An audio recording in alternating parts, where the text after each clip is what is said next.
It's Monday, February 27th, 2023. One more day of February for this year, and it's on to March. And in Manitoba, weather-wise, anything can happen in March. It could be a beautiful, beautiful time. It could be the most wild weather that you could ever imagine in March, or anything in between. It can get pretty extreme. It can get extremely warm. All the snow can melt right away, which is not good because then we get some flooding. It's better to get about a 3-week melt. Daytime melting, overnight freezing is nice, just to moderate that runoff. And sometimes we can get, I remember one year we got 4 feet of snow in one shot in March, and that caused the worst flooding we've ever seen here. So I'm looking forward to the end of winter. I'm sure the bees are looking forward to it too. They've been cooped up inside that barn too long now. So hopefully they'll come out. You know, if I'm thinking about averages, the bees will likely come out in roughly 3 weeks. So that's what I'm going to say. If it turns, warm for a period, then they'll come out a little earlier. Last year it was very late, and the bees came out. I think it was almost the 10th of April before the bees came out, and even then it was not hospitable outside for them. The temperatures weren't real low, but the weather was terrible for a month. So for now, it's woodshop work, and lots of it. I'll be doing woodshop work for quite some time, probably till the end of April. I'll be doing woodshop work, which is fine, because here's what happens: is I'll get the bees out of the bee barn into the apiary, and then I fuss, for no reason, because I love having my bees out. I can look at my bees, I can open a lid or whatever, and I fuss with the bees. I waste time, I don't get anything else done. And so if I've got lots of woodshop work to do, then that keeps my mind on the woodshop work, and it makes me leave the bees alone. So then the bees are probably happier, I'm more productive, and the world is a whole lot better place around here. So one of the things I wanted to show you that I'm doing in the wood shop is these little mini frames. This is something a little bit different. I've shown this in previous videos, but I'll kind of show you again today.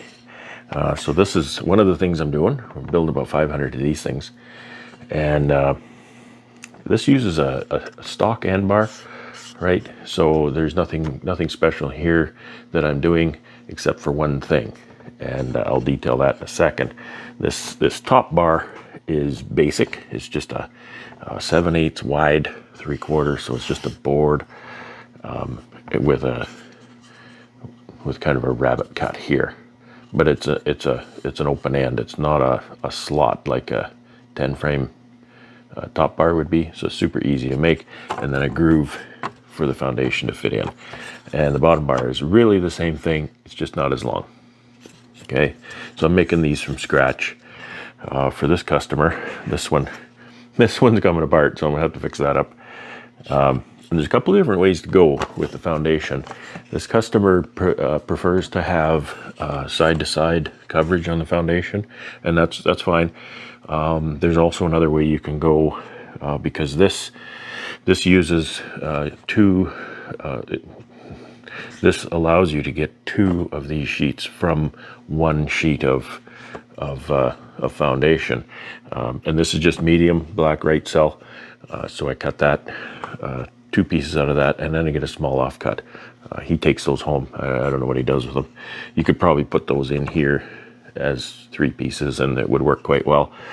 What I do when I make these for myself, which I don't make them for myself because I don't use these anymore, but when I did, I cut 3 pieces out of a sheet of right cell, so it's a little less cost. You get an extra piece out of each sheet, and then that gives you a piece that's kind of about this size in the center, so there's a foundationless portion on each side. And in my experience, that worked quite well for me. They'd fill that right up. I learned that I would have these drawn on a honey flow, so they would draw them really nicely, and the fact that there was a space there didn't make any difference at all. But having black foundation is really nice in a mating nuc, because you're looking for eggs and larvae, so the black foundation really helps you out there. Now, the thing about the end bars, because these are being made as that's a medium end bar, and they're being made as a 5-frame mating nuc. Sometimes in a 5-frame nuc, the frames get a little tight in there, and I did quite a bit of reading online about comb spacing, and the gist of it is comb spacing is related to cell size. The smaller the comb spacing, the smaller the cell size will be. And how that's relevant in what we're doing is when you put, say, 9 frames in a 10-frame box, if you make those foundationless, then they're going to build larger cells, kind of a cell that's more the size of a drone cell. And then you put 10 frames in a brood chamber, and again, if you leave that foundationless, they tend to draw worker-size cells. Standard frame end bar that I've been getting are 1 3/8 wide, so you have 1 3/8 spacing on that. I read that you can go down 1 1/4 just fine, and that's 1/8 difference.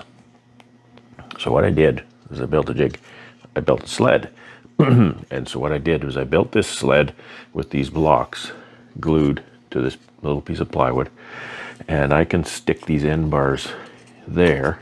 I can stack up 3 at a time. And what this does for me is it aligns the groove in the end bar, top and bottom.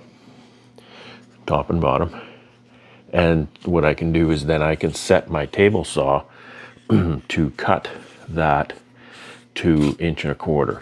And I'll take a bit off this side, I'll take a bit off that side, to maintain the center orientation of that groove, so the cut on the end bar, the side of the end bar, is made in relation to the groove where the top and bottom bar are going to sit. So you get equal spacing on each side.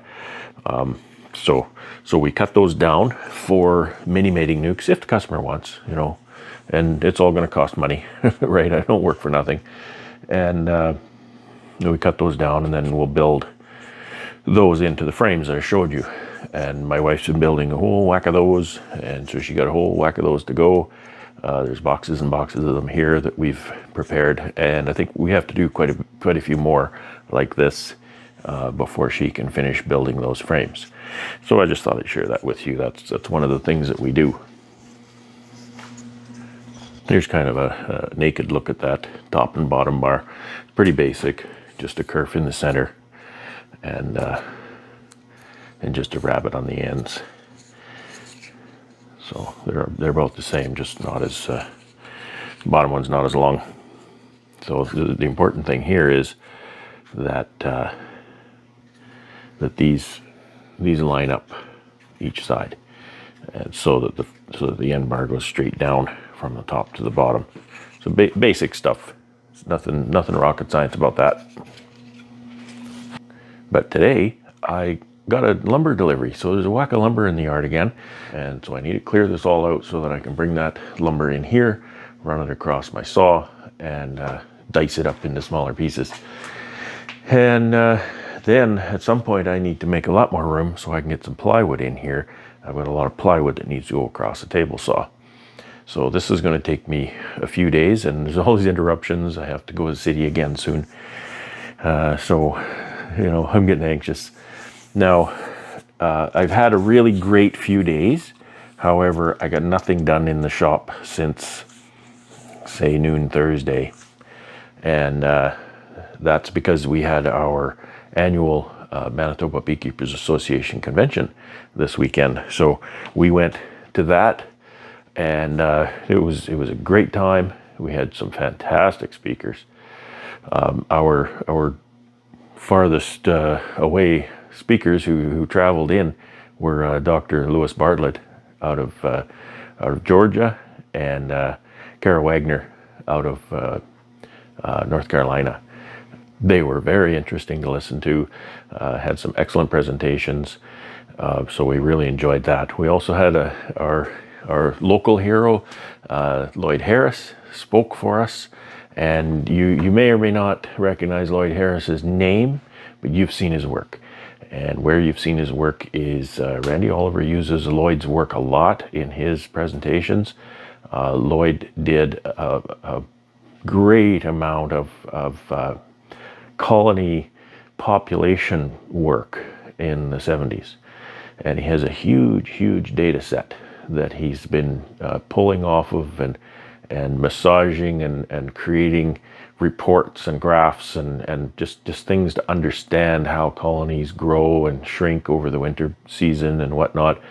So that was really interesting and a real treat to have Lloyd speak for us, because Lloyd's a local hero to us, and he's a pretty humble guy. He's actually a member of our regional association as well. So we're really glad to hear from him, and really glad that he's taking part in our activities. Well, we had Steve Purnell from Beaver Lodge in Alberta. He's got an extensive career and had some very interesting presentations. We had Medhat Nasser currently out of Saskatchewan to present for us, and I know I'm going to forget somebody, and I apologize, but we had a real good lineup of speakers.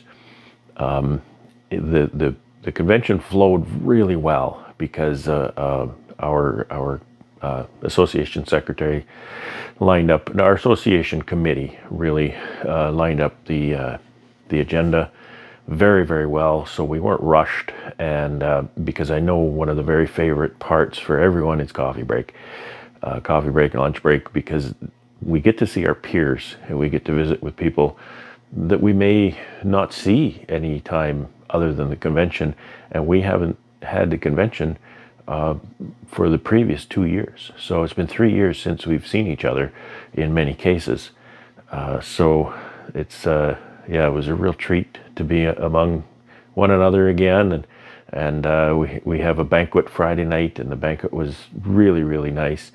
It's always a great meal, but it's then a great time of fellowship, and there was some really great presentations done. Our provincial apiarist, Riel Lafreniere, has retired this previous season, and we have a new provincial apiarist, Derek Mickelson, and so we're sending off the previous and welcoming in the new in that regard. And so it was really great. And it's during these presentations you get to know these people, and I'm talking about Riel in particular. Got to know Riel pretty good. He's a very personable guy, but you don't always get the whole backstory on a person's career. You get in a situation like this and you start to get some of that backstory, and it is incredible what some of these people have done over the years. And the guy's not real old. The guy's actually, I think he's about a month younger than me. So I think about what I've accomplished and what what he has, and if I was the kind of person to compare myself to others, I might feel bad, but he's really done well. So that was a fun time. And so that ended, and Sunday we got some rest finally. Actually, Sunday I had a guest, and Tom Nolan, Nod Products. I don't really know how to say that. They produce Bee Cozies and Formic Pro products. Formic Pro is their flagship product, and I think that's about all they sell. Tom is the senior sales person. I think he was telling me Canada, US, New Zealand, I think is his territory. So he actually came for a visit at my home after the convention, and we had a really great time. And I gave him a tour of the bee barn. He said he'd never seen an indoor wintering facility in person, so that was really nice to be able to share that with him. Took him to see my apiary, which is just a fenced off area full of snow right now. But he you know, he said he got a really good context as to what's going on here as a result. So I really enjoyed Tom's company, and we had a good conversation about Formic Pro. And I desperately want to use Formic Pro. I just really need the education, and I need the you know, the practice, I guess, with it. So I think I'm going to apply Formic Pro to a subset of my colonies this spring. And I'm planning to use my Apivar a little differently too. So we'll go over that later on when time comes. I don't know what I end up doing. I mean, I may have plans right now, but they may change. It's like a month or two down the road before I start into anything like that. So that's what I've been doing. I've been busy. I've been making videos. I didn't even get a lot of videos or anything of convention. I just enjoy the people and the process and the program, and put my videoing aside. And, you know, for your sake, I apologize. However, I really want everybody to remember that I'm a beekeeper. I'm not primarily a YouTuber. I try to include my channel, but when things are busy, the channel gets set aside because I need to get work done. I need to let the process happen. And, you know, I appreciate everybody being loyal to the channel. However, the channel is not the primary, you know, effect on the bottom line around here. It's really what it comes down to. It's getting the work done. It's you know, getting the wood shop, getting the apiary in line. So apologize, but I thank you for your understanding about that, that I'm not a YouTuber. I'm a beekeeper and a woodworker. So as I said, I got a lumber delivery. Usually when they deliver lumber here, they have a truck that's kind of got a crane on it, and they just pick up the big lift of plywood or whatever they're unloading and set it down. Well, this guy had one of these things where he's got the forklift unit that's stuck on the back of the truck, and so he lets that down and then he unloads with the forklift. So as soon as that thing hit the ground, I ran over here. It was actually in my 1 ton, and I picked up my high-vis vest, and I just want to talk about that for a second. You know, I'm not trying to pretend that I run with the big boys or anything like that, but when I put something like this on, having grown up on a farm and grown up around machinery and operators and whatnot, I kind of feel I know enough to stay out of the way and stay safe. However, this is not for me. This is for the operator. This is for that delivery guy who's running that forklift, because although he's almost guaranteed to not run over me with that thing, because I'm not going to allow it to happen, I stay, you know, well clear of everything that happens there. This is for him, because this allows him to be certain of where I am, and you know, because that's his number one priority too, is safety. So these things are not real expensive. You know, you can have this sitting in the corner, and once machinery hits the ground in your yard, or if you go somewhere else, machinery hits the ground there and you're around there on foot, put that thing on, because it makes the operators so much more comfortable when there's people around, and they're a lot easier to see. There's 2 places that I keep this in my truck, because there's 2 places I use this, or there were 2 places I use it. And once in a while, there's about 45 minutes away, there's a gravel quarry here. And once in a while, I'll take my truck and trailer over there and get a few yards of gravel in there. And when I'm in that yard, when I step out of my truck, this goes on. So that the loader drivers and everyone else then, because they're looking for the high-vis. Everybody there wears them. So they're not looking for somebody wearing a brown jacket or a gray t-shirt or something like that. It doesn't work that way. So there's one place. There's another place. It was a number of years ago. I was helping a buddy had a garbage bin business, and it was the rule, the landfill where we took everything, it was the rule. You had to have this. If you didn't have this, you didn't get in. So you need to have this to even be on the property. So that's kind of why that's here. and it comes in handy. I was actually, a couple of years ago, I was hauling bees for a friend, and we went to a beekeeper's place where he had the bees stored, and he was loading the trailer, and I happened to have this in the truck, so I just opened the back door, grabbed this, and put it on. And I never thought anything of it, but he stopped his forklift beside me, and he looked over at me, and he said, "Thank you." And that's it, right? I knew what he was saying. He can see me, and he was very thankful of that fact. The other guy I was hauling bees for, he was running around. He didn't have anything like that. So, you know, he was being safe. He was being careful. But again, it's not necessarily for you. It's for the operator. It's for the operator. I know when I'm using my tractor, if there's people standing around here, I'm always trying to keep inventory of where everybody is, because I'm backing up, and I don't have mirrors on a tractor and stuff, so I'm backing up and I'm swinging things this way and that way. And if I can't see you, then I have to stop, and I have to, you know, I have to find you. I have to say, where are you? If you disappear, that's the worst thing, because I can't find you. I don't know where you are. Maybe you're under the tractor and I don't know. So those are just some of the safety considerations when you're around machinery.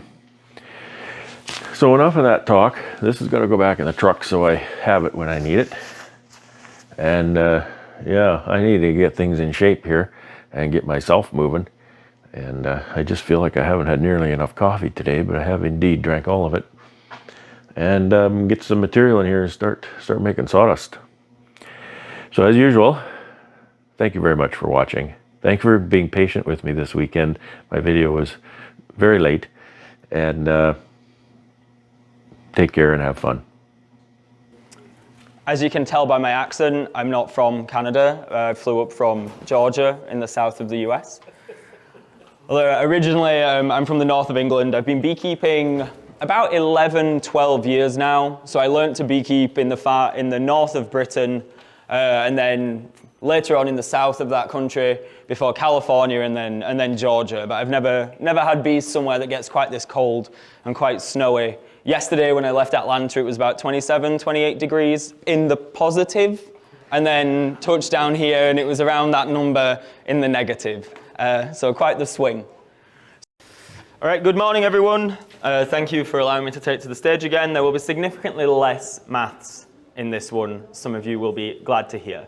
Again, I appreciate the invitation to share more of my work. Please excuse still the head cold here, but hopefully I can get through it. So these are the treatments that I looked at. I looked at packaged queens, new queens, so they're freshly mated. I put in queen cells and supersedure cells. That essentially delayed brood production in the colony by 12 to 24 days after treatment. Hopefully I won't fall off the stage this morning, but it may happen. It's very nice to see you all. Some of you might know, but I grew up in Brandon. So Manitoba is pretty familiar territory to me, and I did my graduate work at the University of Manitoba with Rob Curry. So I also got to know Riel quite well during my grad student days. So maybe I'll tell you a little more about that tonight. But nevertheless, it's great to be back in Manitoba. The weather here is just like northern Alberta. Actually, I went to the airport in Grand Prairie and I said, "Where are you going?" And the guy said, "Oh, I'm going to Fiji." And somebody said, "I'm going to Phoenix," and I'm going to Mexico. And I said, "I'm going to Winnipeg." And anyways, but it's a pleasure to be back. And I don't think I've spoken to the NBA in actually quite a few years. So I had wondered if I was banned or I was embargoed, maybe because I moved to Alberta. But it's really nice to be back, despite the weather. But I'm pretty used to it. Thank you, Brad. It's a pleasure to be here, especially in this kind of a special occasion with Riel around, and that's great. After I retired, I kind of still like my bees. I like the abuse of the beekeepers. So I decided to continue doing my research, and I think Saskatchewan offered me the opportunity to come up there and do some work with them for the tech transfer program.